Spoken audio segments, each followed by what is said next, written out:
চলতি অর্থ বছরের জুলাই মাসে বৈষম্য বিরোধী ছাত্র আন্দোলনের ফলে রেমিটেন্স প্রবাহ অনেকটাই বিঘ্নিত হয়। ফলে ৫ আগস্ট গণঅভ্যুত্থানে শেখ হাসিনার সরকার পতনের পর অন্তর্বর্তী সরকার দায়িত্ব নিলে প্রবাসী আয় বাড়তে থাকে।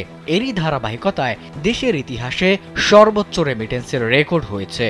সদ্য বিদায়ী ডিসেম্বর মাসে দেশে রেমিটেন্স এসেছে ২৬৩ কোটি ৯০ লাখ মার্কিন ডলার, যা দেশের ইতিহাসে সর্বোচ্চ। এর আগে ২০২০ সালের জুলাই মাসে সর্বোচ্চ ২৫৯ কোটি ৮২ লাখ ডলারের রেমিটেন্স এসেছিল।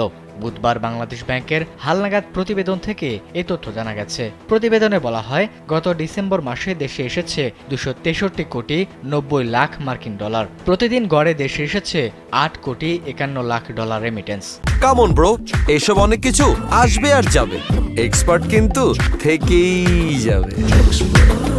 গত বছরের একই সময়ে এসেছিল ১৯৯ কোটি ১০ লাখ ডলার। সবশেষ গত সেপ্টেম্বরে দেশে এসেছে ২৪০ কোটি ৪৭ লাখ ৯০ হাজার ডলার রেমিটেন্স। অক্টোবরে এসেছে ২৩৯ কোটি ৫০ লাখ ৮০ হাজার মার্কিন ডলার। আর নভেম্বরে এসেছে ২১৯ কোটি ৯৫ লাখ ১০ হাজার মার্কিন ডলার রেমিটেন্স।